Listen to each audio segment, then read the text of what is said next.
You're having Thirsty Thursday with your pals the other day. It's Thirsty Thursday, and that means we're once again hanging out at the produce stand, a podcast paying tribute to the great Canadian show Letterkenny.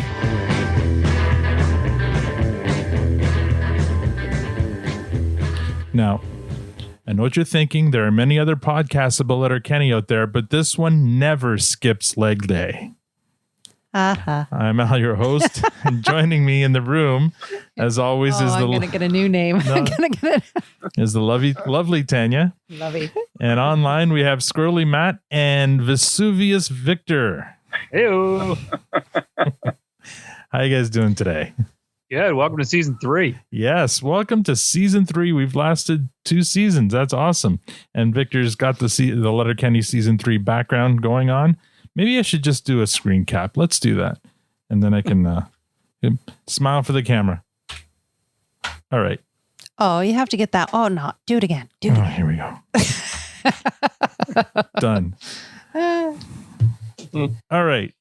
How are you now? Line up today's Tanya, Matt, Victor. Tanya, how's your week? Oh, my God. Can I just say, I don't even know what the week was like, but today was one of those days, you know, when so much stuff is just, it's like rapid fire and you're like batting away, like, but then you're like sitting at the light and it's an advance left and you're not going because you're waiting for the, like my car, my brain just wasn't on full function mode yet today. So it was that kind of day. So good luck to you, everyone here. I don't know how it's going to go. This should make for an interesting episode. Matt, how's your week? This is a shit show as always. But you know, so it's so like today. I mean, I'll admit I'm pretty tired. I kid you not, 6 hours on Teams meetings today. This annual operations thing, but whatever, it's fine. But this evening I had a blast. I watched the show well in advance, which means before 5 p.m. Well done. Okay. And then I was playing with my son, who's 1, and I had a bit of a flashback to my college years when I smoked a lot of weed. We celebrated. 1-year-olds can remind you of your college buddies. Well, so let me explain. The drooling. So we celebrated his birthday and my older son's birthday last weekend. The droopy pants. Bought some balloons, some helium balloons. Yeah. And they're at the stage right now tonight. You know that perfect helium balloon stage when they're not quite flying anymore, but they're not sinking and they're just kind of hovering in the middle of the air. Mm-hmm. Yeah. That was our evening. So we have 3 of these and my son and I just fucking played with these damn balloons all night. And that, like I said, was a flashback to my college years because I had that same moment by myself one time where I played with one of those balloons for probably a solid hour. Oh, boy. When it was just hovering above the floor. It was so fascinating. Wow. So anyways, that's been my wild college years there. Where'd you go to college? Or do you not want to say? No, Belleville. Belleville? Oh, okay. Yeah, it might as well be Letterkenny. Yeah, there you go. Victor, how's your week? Helium is a very underappreciated gas. Read. It's also a resource that's running out. We have to conserve our helium. Absolutely. It's running out and there's no way to recoup it. So, we should definitely have like a helium day or something. What's the ETA on the end date on that one? Well, I don't know, but if you'll notice, helium prices are actually going up. Oh, I did notice that. Well, that's because inflation's a bitch. Yes. Oh, make a bell go. Make a bell go. That needs to be chimed. Oh, come on. Cheering. Something. How about this? That was lovely. Wondrous. All right. Wondrous. That was awesome. So well done. It's a very high commodity at the Large Hadron Collider. That's how they keep the magnets cooled. Really? Yeah. Liquid helium, of course. So pretty soon you won't be able to buy it at Party City anymore. I'm surprised you still can. It's going to be tough. Yeah. It's going to be tough soon. Is there any other lighter than oxygen gas that would make a good substitute, Victor? Since you're a resident science expert. Well, if there was, they would have been using it, right? So, unfortunately, I think that's pretty much the only safe inert gas that isn't going to blow up your house during a party, during a soft. Well, but that might make the party interesting. It would be a blast. Yeah, well, you can try. You're on a roll, Matt. Holy. You're so proud of yourself. It really is like you're playing with the balloon all over again. We're watching. You ask anyone close to me, they'll always tell you, no one laughs harder at me than me. the dad humor is strong in you. Yeah. Did you maybe breathe some of that in and make some funny noises and stuff? So I actually built a car that breaks hydrogen down, or breaks distilled water down into hydrogen gas, and so that's a fun little project. Define build. Define fun. Well, it's a kid, right? No, hold on. I was with him with the fun part. If it's something, you pour the water into the engine, and it breaks the water down into hydrogen and oxygen, and that the energy that is produced from splitting that molecule moves the car. It's very exciting. I get how you're talking about a steam train. No. I get how hydrogen fueled vehicles work. What I don't get is how you built one. Well, I didn't build the mechanism that splits the molecule. I simply built the car and put all the pieces in the right place. All right. But the cell that actually does the work is something that's just part of the kit. I didn't actually build it. So was this a kit where you transformed your own gasoline-powered car into a hydrogen-powered car? Or is this like a toy kit? We're talking a miniature car. All right. Yeah, not a real car. Gotcha. My Chevy Citation was not turned into a hydrogen car. That would be cool, though. That would be cool. I mean, hydrogen-powered vehicles was supposed to be the next thing, right? And I guess they never caught on, or... Well, the problem is it takes energy to split the molecule. Yeah, so you still need electricity. You still need electricity or batteries or something, right? So if we can figure out how to do that with the sun, and a reusable battery that gets recharged for the sun, I think those are the key things. But maybe we could do that as a side project. There you go. So a quick update.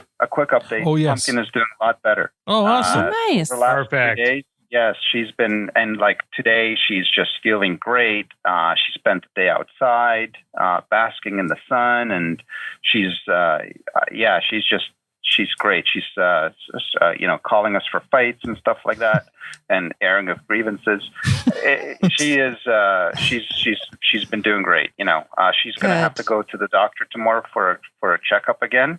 But good thoughts, and I don't know. She's definitely on her 9th live now, but the folks in our Twitter every day with it. The folks in our Twitter DM group will be happy to hear that. Yeah. I know what Steven's been asking every week, I think. Exactly. That's great news. Great news. And one last update. So Linda and I have been looking for a show to watch in between, kind of, whatever, passing the time and stuff like that. So we decided to go backwards a little bit and started watching a bit of I don't know if I thought would have been a guilty pleasure, but it's actually turning into a pretty good show. We're enjoying it. And that's the New Girl. New Girl. Yes. Yeah. All right. Yes, I agree. I actually just binged through that one recently. Yeah. And it's 7 seasons, and it's 24 episodes a season, so it's going to keep us busy. Yeah. It's only good for about the first 5. Yeah, we watched it. I think we're good. We watched it when it was aired, like at the time originally aired. Yeah. And I think we got through 3 or 4. I didn't even know it went out. It was okay. It was okay. There was some good stuff in it, but yeah, it's great. It's a great filler. So we're on season 1, and so first I thought it would have been okay. Like first a couple episodes. At first I thought they'd have a different black guy in every episode, but then they settled down, and it was just. I think that happened for 2 episodes. Yeah, exactly. Well, yeah, but that when you're watching it and you're thinking what's going on, and they're not really giving us an explanation, you're thinking that it's just going to continue. So because the one coach is Damon Wayans' son. Yeah, exactly. So anyway, so it's just throwing that out there that's what we're doing now with when there's kind of time to kill. But yeah, so good week just because above all, Pumpkin's doing great. Awesome. Good to hear. Well, I'll give an update to our week. A lot's happened upstairs. So this was an exciting week where cabinets got installed. So it was very, very hard for me to get any work done downstairs with everything going on upstairs. Just always wanted to go upstairs and take pictures and look at what they were doing, because it's one of those times where like we went for a couple of weeks where not a lot happened to boom. Now it looks like this empty room looks like a kitchen. We call it the showroom. Yeah, it's a showroom now because it's got cabinets, it's got nice lighting. It's the brightest that room's ever been, because 40-year-old home, there were a lot of dark corners and a lot of different like divisions in the house and stuff, and it just made it for a very dark kind of environment. Now, like there's hardly any shadows. It's probably, well, I wouldn't say it's too bright, but it's very bright. I'm curious, are the workers and stuff, are they coming in? What kind of precautions are they taking any? So because with COVID and everything. Yeah, because we're downstairs and we put a door up down here. So we're down here working and living, and upstairs the workers are working. So when they come, we share a hall, like a breezeway. So everyone comes into a common area. So everyone wears a mask in the common area, and then the workers go upstairs, and we tell them they can, if they're comfortable with each other and they don't need to wear masks, that's up to them. We're downstairs and we don't wear masks. But if we go up to check on the work, we do mask up. And the odd time they've had to come down here, like the electrician has to come down to look at the panel, he masks up, or the plumber needed to come down to turn off the water, they mask up. But yeah, so we also have it like we're doing this over 2 months, so and no one's overlapping each other, so everybody has contractors their own are all being frame. separate. Yeah. And also, so Tanya did a good job of scheduling all that work to be kind of as separate as possible. It's happening at a leisure pace. And also our furnace hasn't been on. It's been great. We've been lucky because it's been so warm. We haven't needed the furnace on. So there's no like air circulating from upstairs to downstairs or anything. So it's been, it's worked out pretty well. Mm-hmm. Yeah. I agree on nice weather. I'm still in my addition here, even for these. I know it looks like I'm outside, but I'm not. But there's no insulation in the room I'm in. So I keep wondering how long I'm going to last out here. Yeah, I think we've probably seen the last of the 20-degree days, 80 for our American friends. But we're still in the teens, low teens, I guess. And I don't know what that would be in Fahrenheit, but that's still, shorts weather. Yeah, for me, I'm still wearing shorts for sure. I begrudgingly put on a few pair of jeans a couple of times last week when it cooled down quite a bit, but I'm back in shorts. So anyway, so lots happened there, and a lot's happened with this podcast too. So I want to say this is season 3, and so to begin season 3, we have a sponsor. Big news, we have a sponsor. So I'd like to welcome to the Produce Stand family, Dennis Gugin. He's the owner and proprietor of Dennis Gugin's custom Funko Pop culture collectible vinyl figures. Doesn't roll off the tongue quite well. But if you don't know what a Funko Pop is, well, look it up. I'm not your Google. But for the rest of you, check out Dennis's work. He creates custom Funko Pop characters of anyone you can think of. Some of my favorites include Eddie Van Halen. He's done a bunch of those. Mike Tyson, Eminem, the entire cast of Letterkenny, and you. That's right. You can have your own custom Funko Pop of someone you love or hate if that's your kink. Either way, Dennis is your man. Check out his work on Facebook or Instagram at DG Pop Customs. Drop him a line if you're interested in a custom Funko Pop of your own. Dennis' latest creation is Hillary Burton as Peyton Sawyer from the pilot episode of One Tree Hill. It's very specific, but super specific. I'll post a picture of it below this episode when I post the podcast. But check out his work; it's really good, and throw him some love. He's going to help us out for season 3. He's going to be our sponsor. So welcome, Dennis. Thank you very much for your support. Hey, I wonder if we can do pumpkin. I think he's kind of restricted to human characters, unless. But I love these kind. I mean, I've seen these things in stores and stuff where I've checked out his work. It's really good. But these things to me are just fun little items. Like even as gifts and things like that, I think are just hilarious little things to get. And come on, who wouldn't love to have an action figure made of you? Of yourself, right? So these aren't action figures, but they're Oh, look, Victor's got one right now. What is that? Oh, that's Flash. So Victor's you do have one, holding up a Funko Flash. Very cool. These things are just fun. Yeah. So eventually we're going to have Funko characters of each of us. So looking forward to seeing what those look like. And thank you, Dennis, for your support. Speaking of support, we've got 11 new Twitter followers this week. So Casey from Harrisonburg, Virginia, E. Hansen, Jack from Melbourne, Victoria, J. King, Fallon from Indiana, Cecilia from Haley, Idaho, Lisa Foster from Terre Haute, Indiana, Andrew Scheuer, Mickey with 4 Ys, I think, actually, Jack Frost from Centralia, Washington, and Chad Jones from Mesquite, Texas. That's my favorite wing sauce, Mesquite. I love it. Thank you all for the follow. Well, don't bore us. Get to the chorus. Last week, we had our season 2 recap with our friend Dean Giles. Giles or Giles? I always Giles from the How Are You Now podcast. This was brain fart. Sorry, Dean. Giles, and it's Giles, and it's Gift. I don't think he's going to come back if you keep fucking that up. That's what messed me up. There's an argument in the Twitter DM group over GIF, and the winner is. I was right. For the record, you're not right. The winner is hard G for GIF, soft G for Giles, and that was just throwing me off because did you not see the CNN? Yeah, fake news. Yeah, he's laughing at you. He's just laughing. Exactly.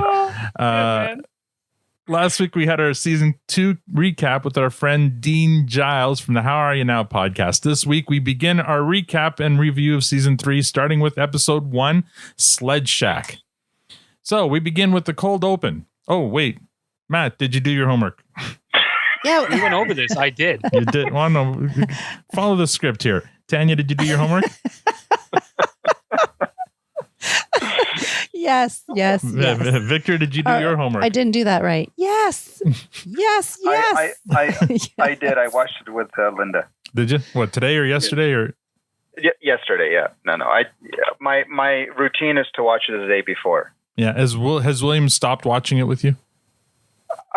He watches it sometimes. We invited him to watch it, but he was doing his own thing. So whatever. Right. No pressure. Okay, here we go. We start with the cold open, which in this case is very apropos because it's wintertime in Letterkenny. Just like the season opener in season 2, this season opener starts with some alphabet aerobics, and this time Tanya caught on. What? You did. You kind of made that sound like a burn. Yeah, they were both lost. I know. Both out to lunch in the last season. I caught it. So here's a taste of just a little bit of it from M to Q. Muffs. Earmuffs, mittens, and mucus medicine. Till mighty maniacal Mother Nature makes milder, mellower, and meltier moves. Motivate your mates like the Moose Mark Messier. Maybe mix a martini for your maiden if you bet your match. Nature. Naturally nippy, but that's nothing new up north. Normal naturistic narrative, not national news. Overcast. Overcoats and overshoes, obviously. Polar. Parkas and pullovers, particularly. Tried quail. A quantity of quality quilts is quaint and quasi-quintessential to avoid quivering and quash quarreling and quarantine to one's quarters. Try quail. I had to do Q because I was very impressed with how many words they got for Q. I swear, I want to try that. If we can find this script somewhere, I want to try this, Al. Like, I don't care if it's from season 2 or season 3. I want to see. It's got to be so fucking challenging to do. Oh, that. I'm sure. Watching him, because you look at he looks like he's got his eyes closed as he's doing it. For one, yeah, he probably doesn't, but he looks like it. They've got to be reading from a prompter when they're doing that. They've got to be. Just so you got to understand though, that this is his craft. He's a professional. It's like hearing somebody, play virtuoso piano or some other instrument and saying, "Oh, let me try that." Well, no, you can't because you're not good at that. I agree. I'm so impressed by it. I want to take the challenge. Have you guys ever watched any of the blooper reels on YouTube of this show? No. Oh, they're great. And it's just them cracking up all the time because, well, as you would expect, like some of the stuff that they say is so ridiculous, but it's so much fun to watch. I highly recommend going down a YouTube rabbit hole. I think after each season they post blooper reels for that season, so definitely worth a watch. Maybe I'll post links to bloopers for seasons 1 and 2, so you guys can check them out. Yeah, that sounds good. Yeah, after the music plays, scene 1, this one starts in high gear as the Hicks make a slow-mo entrance into a bar on the res, and a brawl immediately ensues as Tanis watches while having a cigarette. After the fight, The Hicks make their deal for venison pepperettes and cigarettes, shake hands, and have shots with Tanis while she and Wayne catch up on matters. Guess those idiots won't be bothering us anymore. How are you now? Please don't talk to me like a fucking hick. That's bad. Are you serious with that fucking turtleneck? You lose a lot of heat in the neck. I'm okay if that's what you're asking. That's what I'm asking. I wasn't ready to have a kid. Well, that is your choice to make. Goddamn right, it's my choice. Sure it is. I'm glad I took care of it. Well, that is your right. Goddamn right, it's my right. I'm not even sure if it was yours, but thank you. Thanks for the smokes and pepperettes. I'll see you when I see you, boo. Over and out. I love that. Great scene. If there was any question about the political leaning of this show, this scene should probably, lay those arguments to rest. I mean, a show as silly as Letterkenny kind of handling abortion in the way they did right there, it's perfect. I really appreciated that. What did you think? Absolutely. Yeah. I thought it was very well done. Yeah, it was a good tap to a strange scene. Yeah, just because the whole intro to the fight, you're what's going on? What are these? They're walking into a bar and a fight starts right away. Yeah, so so what it looks like is maybe Tanis called on the Hicks to come and help them get rid of some degens or something like that. That's what it looked like. What do you think, Matt? Yeah, it was a great start. I'll admit I was a little confused at first. I'm like, what's causing this fight? And then it all came together. Yeah. Again, I'm totally crushing on Tanis in this one. And then they left with pepperettes, and I got hungry. There were probably venison pepperettes too, since Squirrely Dan and Derry made such a big deal of that in season 2. Also in this scene, we hear the first but not the last time somebody comments on Wayne's turtleneck, and he here's a first word of wisdom, Wayne's word of wisdom for season 3. You lose a lot of heat in the neck. You lose a lot of heat in the neck. So true. So true. So you know what's funny? So you posted something today about this, and I was on Twitter, and I was going to respond. I was looking for more GIFs, and I feel like they're actually quite limited. So GIFs. So there's a lot of them out there, but they really sort of repeat themselves. Yeah, and I'm like, there's so much more content. Like, can someone, I don't know how to do this. I'm sure it's easy, but I'm not going to do it. But can somebody please start making more, using more content from this show? I need more to work with. Well, if I had more time, I would, because I was looking for an animated GIF for for this episode, and I couldn't find one. I was looking for sushis and sashimis. Yeah, I know. There's a lot of classic lines in this one. You're ahead of yourself. Yeah. I know. All right. Yeah, here we go. Scene 2. You just got so excited. I know you're so giddy about this. Scene number 2. 10% off. Yeah. Take 10% off of that there. Yeah. Out on the lake in their ice fishing hut, the Hicks have a beer. Derry has a bit of a cough, and Squirrely Dan expresses concern. Got the cold there, Derry's? Just cough. Well, you knows what this says. If you don't take care of a cold, she'll stay for 7 days. If you take care of it, she'll be gone in a week. Yep, we can't promise summers, but we'll guarantee winters. You fucking serious with that turtleneck? I lose a lot of heat in the neck. Did anyone else realize, and I feel bad because I've now probably watched or listened to this episode 4 times. Only in the last time did I realize when Wayne says this. If you don't take care of a cold, she'll stay for 7 days. If you take care of it, she'll be gone in a week. They're both the same. Yeah. You didn't notice that? I didn't notice. What's funny about it? Well, it's funnier now. Yeah, but before I just thought it was amusing, but now it's really funny because 7 days like it's the same thing. One half of the other. Yeah, no, I know. I didn't get that. Doesn't matter what you do; it's the same result. Yeah, exactly. I just I had a dumb moment there.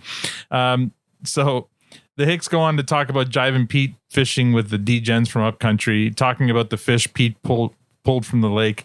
Squirrely Dan begins to feel hungry, and Derry says he's got some whitefish in the cooler and that he caught earlier in the day. But Wayne argues with him that he didn't catch it, or else he would still be talking about it. He likely brought it from home.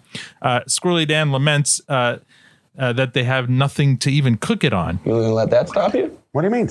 Haven't you ever heard of sashimis? Sashimis. Oh, I got time for sashimis. What about sushi? Juicies. Oh, I got so much time for sushis. Yeah, just pull it out, hack it up, down the hatch. No, I knows what it is. I just... I just don't think he needs to put an S on the end of that word. Squirrely Dan chastising someone for using unnecessary S's at the end of words is really the funniest part of this. Just how uncomfortable he gets. It's so good. The Hicks continue with the sushis talk to mess. Now they're just messing with Squirrely Dan. Hey, Derry, you ever had sushis with shrimps? Yeah. You ever had sushis with unagis? Yeah. That's eels. Oh, I know that's eels. I'm pretty sure you don't need an S to pluralize those words. Hey, Derry, you ever had sashimi with salmon? Oh, yeah. You ever had sashimi with tunas? Yeah, with wasabis? Oh, yeah. I love wasabis. I like wasabis, too. If I asked you politely to stop this, would you do it? Oh, you can have yellow fin tunas, blue fin tunas. I think tunas makes the best sashimis. I think I'm having a panic attack. The Japanese call the blue fin tunas the guro tunas. Those kind of like the default tunas that they use in sushis. Yeah, but Toro is more expensive tunas, but it makes the best sashimis. Oh, it's way better than salmon's. Hey! Oh man. Yeah. This is the brilliance of Letterkenny. To somebody who doesn't know this show, that scene means nothing. But because they've set up Squirrely Dan in such a way, that scene is everything. It's so funny. And he is so on the mark. Yeah. Like everything about his body language, Yeah. the things he's saying, Yeah. he's just, you feel for him because he's so uncomfortable Yeah. about that whole conversation. But he's also being such a hypocrite. I know, I get it, but it's amazing. Yeah. Finally, Squirrely Dan tries to change the subject and asks when Katie will return from the cities. Wayne says she'll be back when she's good and ready. She'll figure it out. Derry thinks she'll be back for sledding season. Katie loves sledding. Squirrely Dan's just relieved that the subject has finally successfully been changed. Then Derry asks Wayne if it chaps his ass that there's only one shackle on the sled trail in Letterkenny. Wayne supposes that there could be another stop on the trail for a social. Wayne's surprised that they are not building a new shack right now. Derry thinks it's about time they stop talking about it and build it. Oh, we could just throw up the structure and get all the materials off selling $2 cans. $2 socials. Yeah, we could sell whitefish sashimis, help expedite the process. Oh, we could get real stinky and sell perch and walleye sushis. And of course, the return of sushi talk puts Squirrely Dan over the edge. Hey! Walleye, perch, and whitefish are not juicy or sashimi grade. That exhale right at the end is just priceless. Did anyone else get a bit of a Chris Farley vibe there? Like Yeah. he could have just gone off. Yeah. I could see that. So does this mean that he recognizes he puts S on everything? No, I don't think it does. I don't think I think it just means that for some reason he doesn't. He struggles to have that sentence come out without any S's. So that tells me he knows he sticks S's on everything. Oh, maybe. But I think he was just having a bit of a panic attack. yeah, something. But it's so amazing how, he puts S on everything, but they very carefully chose all words that you wouldn't put an S on Yeah. and then throw them on. And it worked so perfectly from beginning to end in that scene. Yeah, it was really well done. So Wayne agrees. He says you'd have to do a lot of pot to accomplish that sort of appetite. But then to prove him wrong, Derek grabs a piece of raw whitefish from the cooler and eats it. Scene 3. Jonesy and Riley are outside the arena, psyching themselves out before they walk in. Pre-game Sandos. Check, buddy. Pre-game nappies. Check, bro. Don Cherry's Rock'em Sock'em 6 for motivation. Don Cherry's Rock'em Sock'em sick. Chow Turney for game situation visualization. Second Chow Turney for peak performance imagery. Pre-game dump. No pre-game dump. No pre-game cruncher. No pre-game deucer. Better go drop a hot bomb. Better go release a chocolate hostage. Better bust a grumpy. Better go call in a code brown. Better go boost one. Eat, sleep, boost. Caffeine. Creatine. Check. Living the dream. Living the dream. Chocolate hostage. That's just so wrong. So I mean, we're all parents here. This isn't the first use of Code Brown I've ever heard, but it's usually, for me, it's usually referred when we go to like a Great Wolf Lodge or some place where there's a pool with a lot of kids and everyone gets told to evacuate the pool because some kids dropped a deuce in the I think pool. that was in a movie. Exactly the same thing. That's a Code Brown. That's what that is. Yeah, that was in a movie. Was it? I think so. It was a kid's movie. I know it's happened in our presence, not with our kid, but yeah. Never want to see a floater.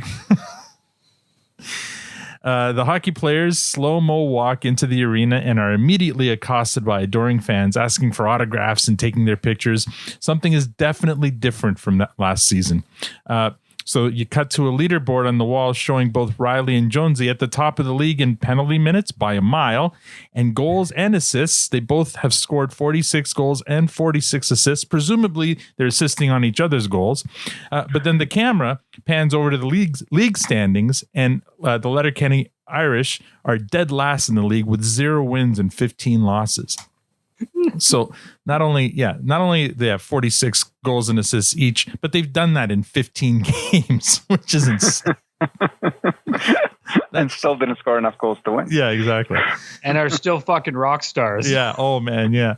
Scene 4: the Hicks are back in Wayne's kitchen, planning on how to build the shack. All right, how we gonna fuck this pig? Well, you're going to want to start with dimensions. What are you thinking there? 14 by 16. Oh, you want to play dodgeball in there, Derry? 14 by 16. Well, that's 5 me's, 5 U's, and 5 dairies. You want to play 3-team dodgeball in there, Dan? Call it 12 by 14. You want to play fucking dodgeball in there, Derry? 12 by 14. That's 4 me's, 4 U's, and 4 dairies. You want to play 2-team dodgeball with 1 sub each in there, Dan? What about 8 by 10? Oh, I'd fuck with 8 by 10. Now, you're not playing no dodgeball and no 8 by 10s. I never want to play no dodgeball, no 8 by 10. Oh, I got so much time for 8 by 10. 8 by 10, that's 3 me's, 3 U's, and 2 dairies. Comfortably? You're cozy. What's some wiggle room in there? Call it 8 by 10. Call it a Texas size 10 for good buddy. That would be a very cozy shack, 8 by 10. I was measuring the space I'm in right now. No, but like I was doing it recently because I'm looking to carpet this bitch. Okay. And what? No hardwood? 10 by 20. Come on, no Sorry? vinyl. No hardwood? No, fuck hardwood. But I'm like, so it was about half of that, and I was just as I was listening to that, I'm looking around the room like 10, 8. What did I say? 8 by 10? Yeah, I'm 8 like by 10. That's a good size space. For Victor's got the tape measure. What's with the measuring tape there, Victor? Are you measuring for some flooring too? Are your pants on? Oh dear. Oh dear. Yeah, it's not a lot. 8 by 10 is not. It is a lot. Okay, if you're 6 foot, lay down and then stretch your arms. One out. of those pop-out gazebos is 10 by 10, so it's basically 2 feet shorter. If you're outside, you want a nice little tidy little place to warm up quickly. An 8 by 10 is perfectly reasonable for a sled shack. For sure. I'm not sure I can fit like a train track inside. And that's Victor's measuring stick. So just as they're talking, blonde Katie arrives from the city. Hey! Hey, All right, now. good and you? That's bad. You fucking serious with that turtleneck? Lose a lot of heat in the neck. I'm fucking serious with that hair. Figured it. You figure it out. Where you's been? Modeling. How's that for you? Boring. Okay. There's no money in it. Wish goals. Monkey could do it. Good enough. Misled in season 2. I told you she misled season. I just want to say figured out. You figure it out. Figured out. My favorite part of that scene is how excited Squirrely Dan is to see Katie right at the beginning when he goes, Hey! Hey, he's like, oh, a little too excited. I better tone it down because Wayne's probably looking at me from the back. So Katie is not alone. She has brought 2 friends from the city with her, Shep and Kingsley, to which Squirrely Dan responds, Those are dudes' names? Derry I forgot about these assholes. Oh man. Derry thinks they sound like dog names. Wayne doesn't like where this is going. The male models remove their winter coats but have no shirts on. That's my typo there. This doesn't improve Wayne's mood. Wayne and Squirrely Dan ask where their fucking shirts are. Shep and Kingsley say their shirts were ripped because they're so fat, which they aren't. Not the slightest. Wayne tells them to put a fucking shirt on. Scene number 5. In the hockey arena dressing room, coach is being coach, kicking around the trash can and yelling. I don't know what happened to you dusters, but fuck me, do you fuck dog! Walking around pouting like your little sister took your last Oreo. And not a traditional Oreo, no, a limited edition Oreo or seasonal Oreo. They're gonna take off the shelf for another year. Coach loves his cookie metaphors. He proceeds to berate all of the senior players except for Jonesy and Riley. My boys, I skipped curfew call for you last night because I knew you'd be doing legs, and I didn't want to interrupt. We've been doing legs 2 days since the first week of summer, Coach. Blocked every wheelchair ramp in the arena, so we have to do stairs. Tenacity. You can't teach that. No, I never thought those pheasants would fuck the dog so hard that you two would become my studs. Thanks, Coach. So now we know what happened. So quick. So I had an epiphany in this one, and maybe I just was too dumb to catch on before. What kind of fucking league are they in? Because I always assumed, I guess I didn't put it together that the senior guys, they're all married and shit and older. Yeah. I think I thought that they were all in like a high school level league, and that was the seniors, but I missed that completely. No, so what kind of league is this with a coach that's passionate? Mm-hmm. It's probably just a house league. Yeah, he's just a bad coach. Well, like even so when house league at that age isn't it just a beer league? There's no fucking coach. You're just friends hanging out. There are leagues out there beyond. There's house leagues with coaches. Yeah, the league Riley and Jonesy were in prior to this was probably a league that could have still meant they'd have like an NHL career, but the league they're in now, there's no chance. This is just them playing at the string. This is just them, it's almost a beer league, but it's still organized, and still got coaches. And fair enough. Did I ever tell you I coached a hockey team at one point? You did? Yeah. Oh, it was a beer league team. Okay. My buddies all played. They asked me to be the coach. Now, so by coach, sorry, by coach, did they just expect you to bring the beer? Well, I did drink, right, and I wore a suit and I yelled at the ref. That's pretty much what I did every week. It's great.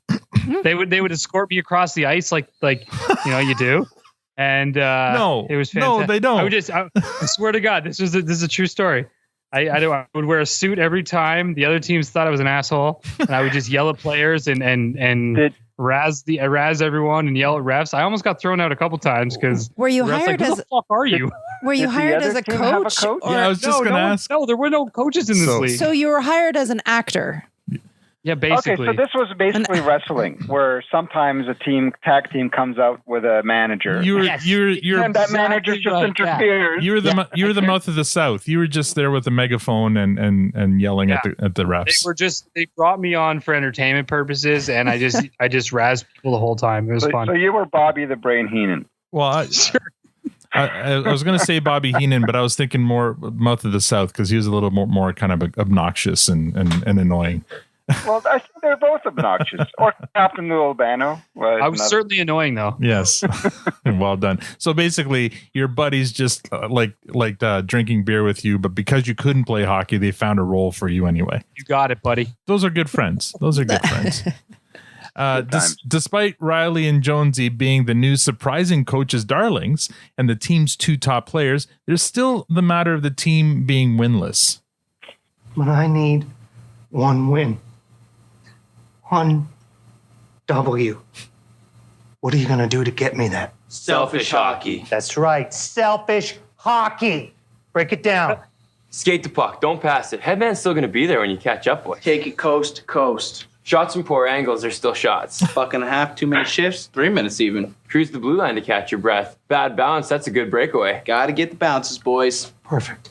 And a retaliation penalty never hurt anyone. What's our mantra? They don't ask how, they ask how many. That's right. After Jonesy and Riley rhyme off every rule in the book that goes against conventional wisdom, the coach takes one last moment to yell at Boomtown for having the audacity to tape his stick, saying he doesn't need tape because the only players that should be handling the puck are Jonesy and Riley. Next scene, the Hicks have found the location for their shack, but before they get to work, Katie calls, asking to borrow some clothes from her brother for her friends. Wayne says to give them barn clothes, but Katie says they stink. Katie says they don't have any clothes of their own, nor do they have money because models are always broke. And Wayne agrees to give them the hand-me-downs he got from Dan's second cousin, Garrett, not Jarrett. The models are already wearing the only shirts that will fit them because they're so fat, which they're not. Scene 7, we see the Skids for the first time without Devin. Stuart wants to know why Devin would leave. He had everything here. Hours upon hours of ultra-competitive gaming laced with hip-hop karaoke. Had a dash of late-night loitering. And a splash of petty vandalism. And what have you got? Utopia. Arcadia. Kingdom come. This is Rold's coming out party, literally. But yeah, it's so good. Turns out Devin hated the petty vandalism. That's why he left. Stuart throws a tantrum and smashes a bunch of Devin's belongings. Suddenly, someone dressed as a clown, wearing a mask, walks into the Skids' lair and unleashes a couple of stink bombs and then runs off. Stuart thinks it's Devin.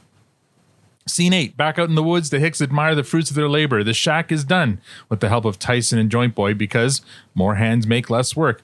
They fire up the generator and test out the motion sensor. Everything works, so they christen the shack. And there's a sign on the door advertising fresh sushis and sashimis. Scene 9, back at the arena, Jonesy and Riley are admiring the game they just played. Riley had a Gordie Howe hat trick. Victor, would you like to translate? Sure. That's a goal, assist, and a fight. At least, because I think he had more than that. But yes, a goal, assist, a fight is called a Gordie Howe hat trick. They had, and by the way, Gordie Howe, I think, only had maybe one in his whole career, or maybe two most. So, but they still named it after him. Exactly. Yeah. They had 18 shots. They had Ovechkin numbers. They each played Duncan Keith numbers, no less than 38 minutes each. But the team still lost 9-4. They're beginning to realize that perhaps getting a win would be better than the unreal stats. So they decide to hold a players-only meeting. Riley asks the seniors, whom they're now calling pheasants, what the problem is. My wife left me, you little bitch. Feels like someone ran a coarse glove hustle on my love muscle. Yorkie? Same, Bartz. Feels like someone fork-gored my pork sword. Schultze. She's gone. Feels like someone took a big snackers on my little knackers. Pussy. Fist. Out the door. Feels like someone slammed a super soccer kick into my Ron Donnie long schlong. Boomtown. I'm an only child. As Coach previously and pitilessly pointed out, I'd kill for a little Natisha, Tamsin, Tyranda, Desandra, or Laurent Shawn in my life. But someone did steal my last NASCAR Daytona Oreo. That wasn't funny! But you all love your wives. What happened, boys? Just as they say that, Angie walks in. She congratulates the seniors on an unreal game and lets one of them take her out for a sando. Angie? That's my girl, you little bitch. She makes me want to rub slick on my disco stick. Yorkie? Correction, Bartz. She's mine. She makes me want to go Warcraft all over my man shaft. Schultze. Mine. She makes me want to take a low fiver to my deep V diver. Pussy. Fisky. She's mine. She makes me want to take a fresh route to my flesh flute. Boomtown. You all have sisters. I hope you're kind to them. I hope you cherish them. This one's mine! Oh, I love Boomtown. The seniors start fighting with each other over Angie, and Riley and Jonesy see the problem. They have a puck bunny. Any comments on that at all? Honestly, that was a good scene. And that was one of their better scenes because all in, I don't really like that little routine they do with the handoff. I mean, Boomtown's fucking hilarious. Yeah, he's the only kind of funny one in that. Yeah. Yeah, but when they go in rotation, especially when they do it more than once, I lose interest very quickly in those scenes. It was super funny the first time. and that's it. Yeah, they still have works. moments. Yeah, they still have moments throughout the series where it works, but most of the time I lose interest in that very quickly. I agree. This episode it worked. I agree until it gets to Boomtown. He's usually the payoff. Like you have to listen to the other 4 before Boomtown, because Boomtown is usually the one who like delivers. All right, scene 10. It's nighttime, and the Hicks arrive at their sled shack, and they find it trashed. I don't appreciate this. Well, we're gonna fuck this pig. We find who did it. And we beat the shit out of them. And we cut to black, and that last voice you heard was Rosie, who was riding. Oh, welcome back, Rosie. Riding with Wayne on the back of his sled. And that's the end of the episode. So Rosie was the one that had the dog. Yes. Right? Okay. Correct. Just double check. That's when the season ended with a triangle. Mm-hmm. That's a Texas size 10-4 right there. Wayne was in love with Rosie, but then Angie walked in, wanted him back, and then Tannis and then he called. got the call. Yeah. And who's the bunny? Is that Angie? Puck Bunny is Angie, yes. Which was Wayne's old Yes. ex. Gotcha. All right. Just We're follow all on along. the same page now. Awesome. All right. Now that I'm all the show. Now that I'm all Her caught, rating just changed. now that I'm all caught up, I'm just gonna with the limericks. I'm now on the episode, so I'm gonna read you my episode limerick for this one. Oh, you're just setting yourself up, aren't you? I know. Here we go. In Letterkenny, winter's guaranteed. So a sled shack is built to fill a need. One night, the shack gets wrecked. Sure as Wayne wears turtlenecks, the Hicks will pay back this misdeed. Anyway, I should probably read that before I drink. Yeah, so you're not getting no snaps for that one. No. I like the limerick, but based on that reading, Matt's challenge is going to be. You know what? I should give Matt. I'll give it to Matt to read next time. How's that? I'm in. All right. What do you guys think? Let's go in order here. We're just initial thoughts, no ratings, but this is the part where we start arguing. Tanya. I could have done without the hockey. Could have done without the coach. I laugh at you guys laughing at it, actually, but I don't find that I find the show actually all that funny. I laugh at a couple of things, but you guys laughing makes me embarrassing. Yeah. It's I don't know. I'm like the whole thing with Katie and the models. I'm like, what? And then the coach yelling at them all, and then the whole circle with the boomtown thing. Okay, no, just no. Oh, sorry. I didn't find it. Boo. I didn't find it. So took a deep breath before he spoke. Yeah. Again, Tanya, I feel like we're struggling to stay friends here. But it's okay. There's still love. Sort yourself out. Yeah, right. So this one's fun. Like, I mean, they reintroduced most of the characters, and I think they did it right. Like I said, even with the senior hockey players there, I didn't hate them in this roundabout. I normally do, but they did it well. Like the scenes earlier with like the whole sushis and sashimis, that to me ranks up there as one of the best scenes in the series to date, along with the was it the cold open? The attention's paid. Yeah. Yes, the attention's paid one. Yeah, that was to me the best, and this is right up there in that level. Like it was just so well crafted, well written, and again, the body language, everything's so intentional in everything that they do in this show, and I fucking love that about it. So I think overall, I think this one just really worked. I think they brought back a lot of characters in the right way without killing their gimmicks too much. So no, I really enjoyed it. And you like the alphabet aerobics that they did at the beginning? Yeah, you called it out. If you hadn't said alphabet aerobics, I was going to say it, but you says it. So we's good. Victor's. Yeah, so I'm going to come to Tanya's defense here and say that she didn't say anything wrong. So this episode was a good episode, and there's more good scenes than bad scenes. For me, really, there's just two kind of scenes that stand out as stinkers, and everything else was good to great. So I'll tell you the two scenes I have issues with. So one is the hockey scene where they, the coach basically tells them to play selfish hockey. So unless I'm missing something here, if the coach wins so badly, why is he asking them to go against convention? I don't get that. I mean, maybe I'm missing the joke there. It's not making sense. And then the other scene, it was with the skids. I took real offense to the guitar being smashed up, so I didn't like that. Oh, come on. Oh, you would. So I feel like there was some disregard and disrespect to some petty violence. So you took that one personally. Yeah, I took that one personally. I didn't like it. And you know how I feel about the skids just in general. And I appreciated the fact that they didn't spend too much time there, but it was just a bit of a throwaway for me. But the rest of it was for me good to golden. Obviously the sushi scene was brilliant. Just, it was brilliant. We already talked about it. Yeah.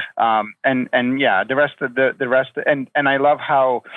So for me, the first part of the episode was very kind of sketch comedy, right? Which was fine. It is what it is. And then I felt that I was actually watching a drama unfold. And for the second half of the episode, and then even the way it ended, it's like, oh well, what's going on? There's a little mystery here.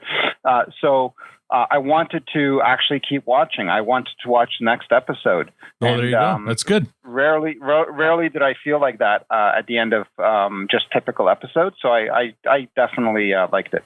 Well, bad news for Tanya, who didn't really appreciate the hockey part, but the next episode is called Puck Bunny. So I think we're going to get a continuation of that story. So in terms of, my thoughts on this episode, strong opening, alphabet aerobics, love it. Sushi scene, iconic scene, like it's up there. Like I'm with Matt, it ranks up there with some of their top scenes so far.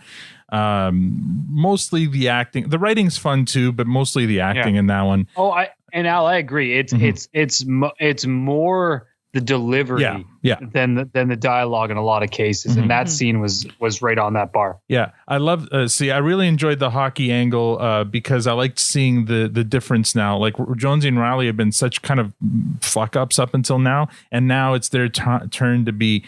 All they had to do was stop hating on leg day, and who knew that once they respected leg day, they could achieve their potential. Like if they were still in juniors, maybe they could have made the NHL had they taken leg day more seriously, right? The locker room stuff, them calling a players only meeting and the coach about to yell at them, and they're like, "Coach, players only meeting," and the coach saying, "Oh, right, that's embarrassing," and walks out. Like it's. Like that kind of humor, I guess you got to be a hockey fan to really understand. It's like, well, okay, in the players only meeting, coach, get the fuck out. You have no. Still knock their sticks down on the way out. But yeah, he still throws a tantrum on his way out. Victor, I think your whole thing about the coach wanting them to play selfish hockey, he saw them as the only way they could win. Because the reason they're losing isn't because Riley and Jonesy are playing selfish hockey. They're losing because the seniors, the other guys, their marriages are wrecked. They're distracted with this Puck Bunny situation. They still lost. No, but that's what I mean. Playing selfish hockey. That's what I mean. Like the team isn't bad because of Jonesy and Riley. Coach is looking at Jonesy and Riley to be as their only hope to win. So maybe.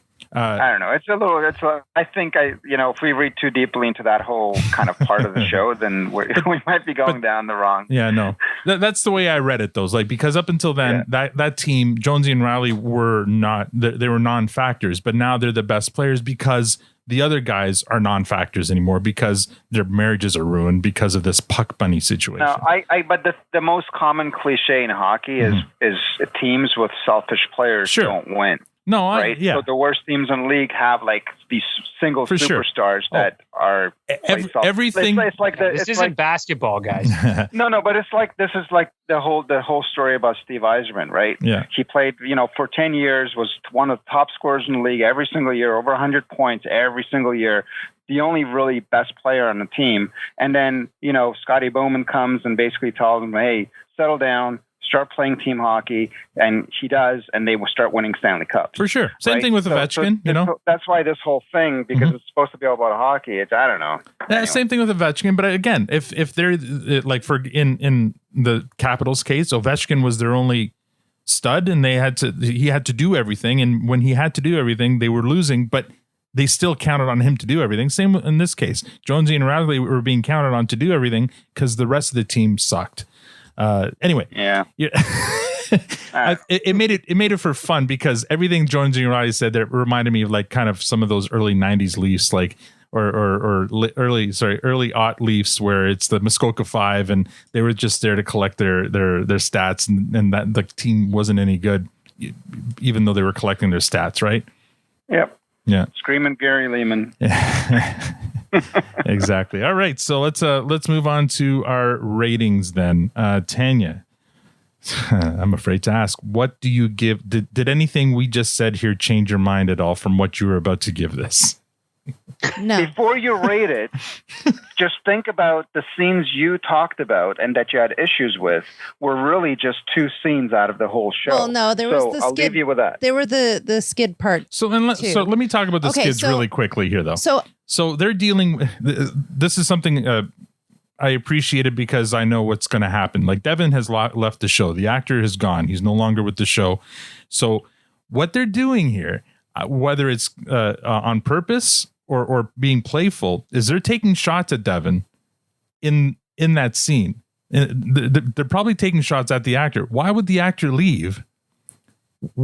He had all this stuff here and he left, right? Why did Devin leave? I feel like they were kind of taking some shots at, because from what I hear, and like I don't know the whole story, maybe we'll we'll hear the story one day from is that the actor left the show because he got other like better offers or whatever, and maybe he wasn't sure whether Letterkenny was going to be re-upped for another season, but he left, and I get the feeling maybe he wasn't a very popular person for either leaving or maybe while he was on set. So I don't know why you got to take it out on the guitar. But anyway, knowing that scene, I think has a lot more meaning behind it, where you have the steward saying, why would Devin leave? We had everything we wanted here and he's gone. Like, how selfish of him to leave. Don't you like, yeah, you know what? You can read beyond. So I don't know. It could be completely, it could be the writers kind of taking. Oh no, I think you're spot on, Al. I don't know. So anyway, having said that, I appreciated that skid scene. It was short, but they were just dealing with the loss of their number 2. Their number 2 is gone. All right. Go on. Sorry, you can go now. She's like, are you done, Al? Because it hasn't changed the fucking thing. Is that a call out to Code Brown? Speaking of which, I watched Austin Powers with Owen the other night and he loved that scene. Who does number 2 work for? That's right. You show that turd who's boss. Oh my! I wish I watched it with you guys. He loved that scene. Okay, so I loved how they closed off the whole baby situation. Love how they took care of that. Didn't love the opening about all these fists flying. We didn't know the reason why. But you found out after. Yeah, I know, but I'm not.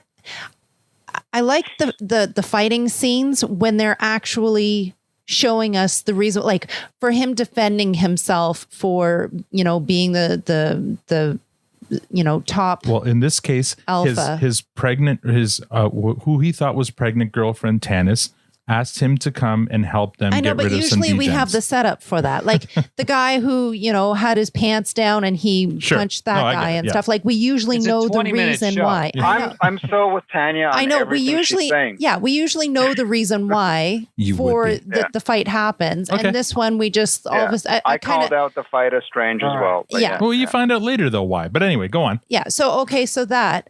So I like that. And then I love the sashimi one. Mm-hmm. That was the only thing that saved this, really. Because everything else I wasn't so fond of. So I'll put it in a compost. Wait. What? No. You know, Wait, Say- that's the bottom line. You said saved I it. saved it. Yeah, I saved it from the. Oh, sorry, from clearance. Clearance. Clearance is what I'm saying. I was going to say, what's lower than combo? What was it saved from? Sorry, Tanya's I new to the told you. show. Hey, listen, I told you at the beginning, the brain power is not strong with me, my friend. What's lower than compost? Incineration? No, I don't know. No, clearance. Okay, all right, good. All right. There you go. Everybody take a breath now. Oh, it's all right. phew. It's all right. Well, All right. I knew you were wrong as soon as you said it. Yeah. I knew. Oh, well, thanks for that there, Matt. All right, Matt, you're up. Oh, it's 100% fresh on this one. Mm-hmm. Like on all angles. It was a great start to a new season. Like I've said before, they brought a lot of the characters back. They didn't overdo their gimmicks. They presented them well. And I said, you intro with the alphabet aerobics and then give me the sashimi scene. You could have stopped right there, and you could have fucked up every other scene, and I still would have given you a fresh. Which they didn't not do. They didn't. Well, listen, you had your turn. All right, Victor. Yeah, so for me, I was kind of teetering between fresh and clearance throughout the episode, but it did end on a fresh for me. Yes, guy. And all right. so it's definitely not 100% fresh. It's maybe more like a 70%. And trending in the right direction, because there's just, for me, like, I was a little uncomfortable with the fresh just because there was 3 scenes, and it's a half-hour show, so 3 scenes is a good chunk. Where for me, they could have been better, and that's the fight scene, the hockey scene, the with the coach, the hockey scene, and the skid scene. All right, but I already explained to you why you're wrong on all 3 of those accounts. So, my! Yeah, no. Well, the thing is, your explanation is false, because I have another person that agrees with me 100%. Yes. So two wrongs make a right. In this What about the credibility of that source? Yeah. Well. All right. Thank you. So anyway, I don't know why we're arguing with Victor. He still gave it a fresh. So let's just we'll just leave it at that.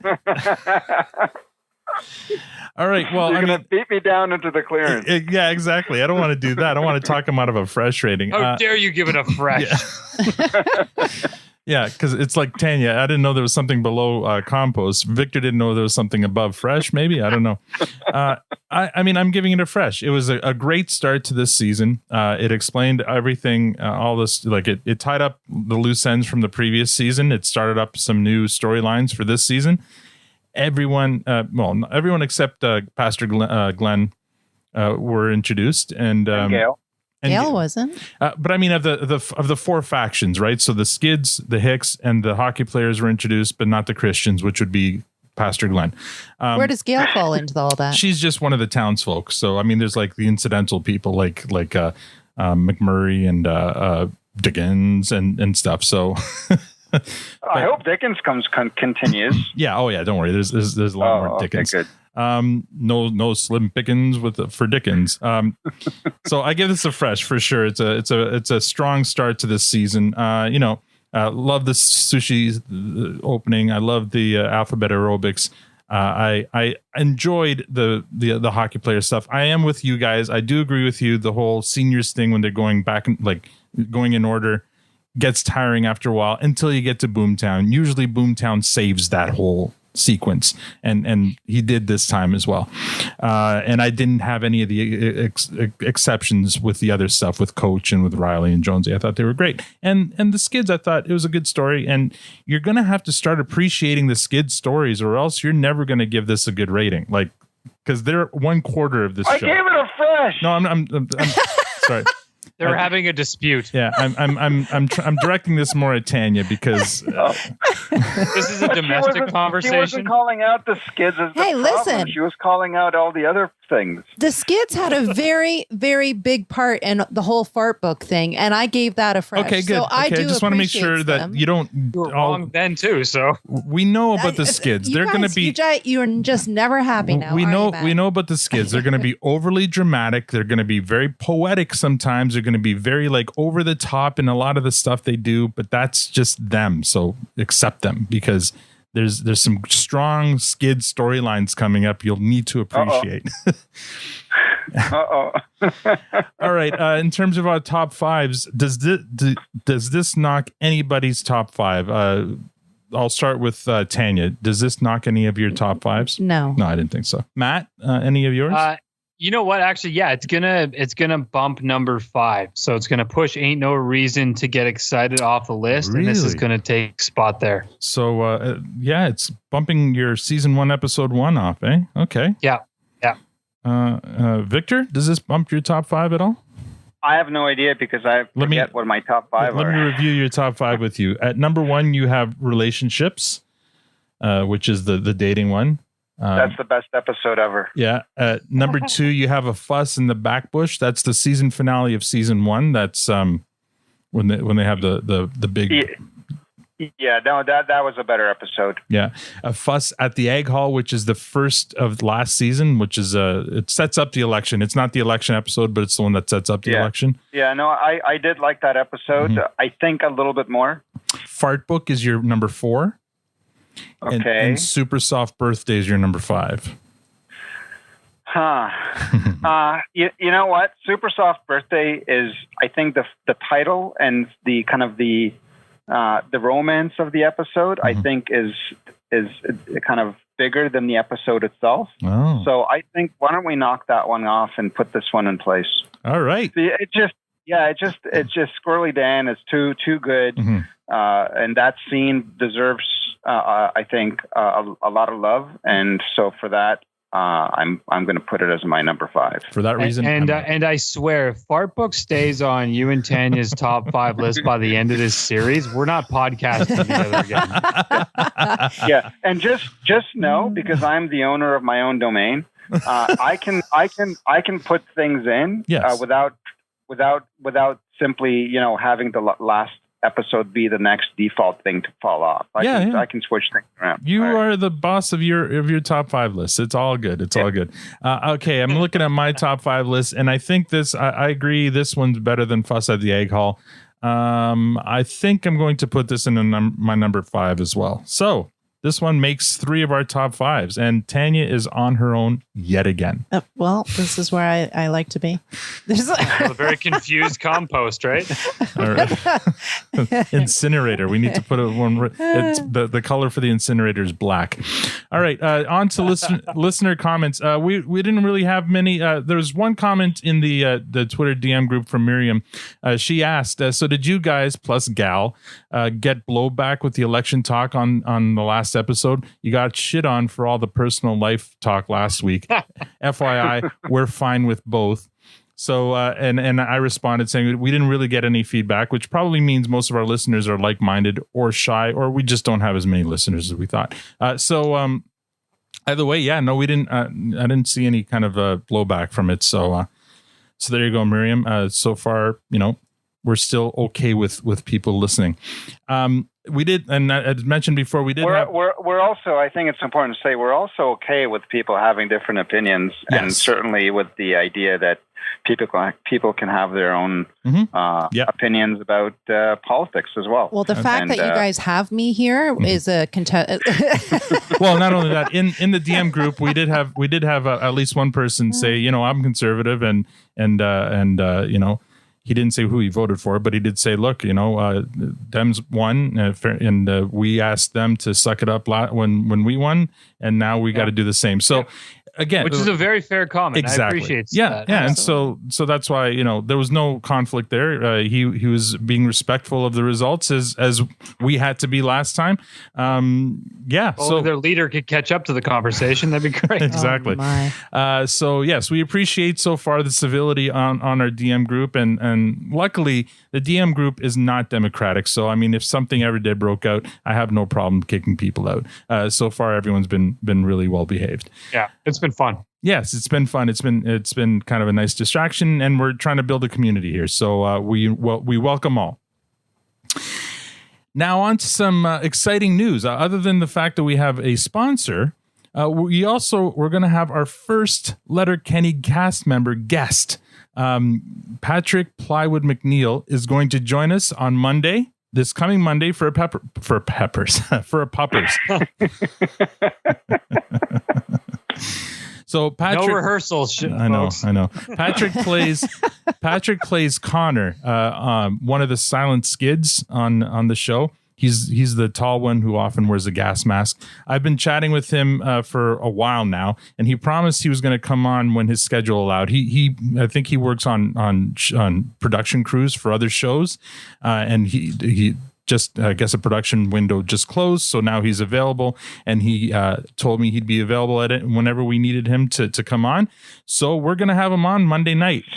So next week we'll have 2 episodes. We'll have Monday our chat with Patrick, and then our usual Thirsty Thursday episode. On our Twitter DM group, I put out, if anybody had any questions that they wanted us to ask Patrick. So they've already included a bunch. So if anyone else wants in on this, they just have to join our Twitter DM group. Slide into our DMs at ProduceStandPod and ask to be added, and then you can fire away, and we'll try to ask all the questions we can, knowing that, Patrick is he is a cast member, but obviously, he doesn't have a speaking role, and who knows how much he can actually share. We'll try not to get him in trouble, but we'll try to get as much information from him as possible. and also I want to call it, if you did catch what Al said there, it's a Monday episode. So even when we started talking about this show, we agreed that if when, and hopefully more happen when we get special guests such as Patrick, we will be doing standalone episodes like this just to dedicate towards those conversations, so that we're not just rolling them into another episode recap. So I'm sure Al will come with clips, and we'll come with questions. You guys will present questions, but we want that episode to really be focused on our time with our guests. So it should be fun. Yes, exactly. We don't want to have cast members sit in and listen to us say how much we hate or love an episode or this scene or that scene. That's for us to have fun with. But we definitely want to have fun with him, get some insider information, some background information, learn a bit more about Patrick too. He's got some interesting stuff going on. The reason I reached out to begin with is he was posting some stuff regarding mental health, and so I really appreciated that, and so hopefully we can get him to talk a little bit about that as well, and whatever projects he's working on. It should be fun Monday.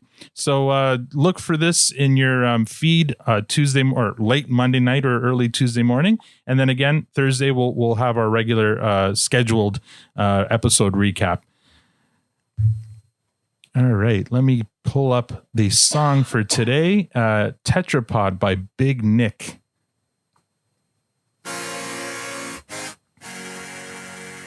Well, before I do that, I should have asked, does anyone have any closing comments or remarks for today?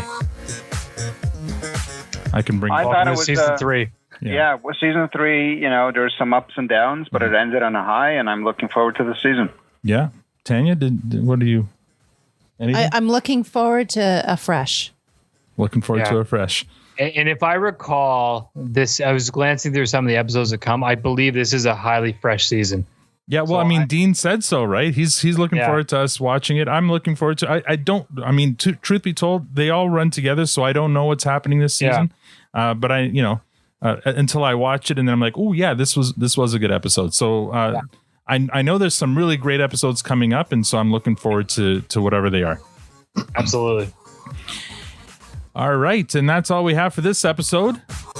Next week, we'll recap and review episode 2 of season 3, Puck Bunny. In the meantime, don't forget to give our sponsor, DG Pop Customs, some love. You can follow him on Facebook and Instagram at DG Pop Customs. On Twitter, he's Dennis Gugin, and he's a good guy. He's a really good guy. Please rate us on iTunes. If you like the show, follow us on Twitter at ProduceStandPod. We also invite you to visit our website, theproducestandpod.com, for other episode recaps and a list of our favorite episodes. Thank you for joining us. Now we're going to go eat some shusis and sashimis and wash it down with the puppers. On behalf of Matt, Victor, Tanya, and myself, have a great week.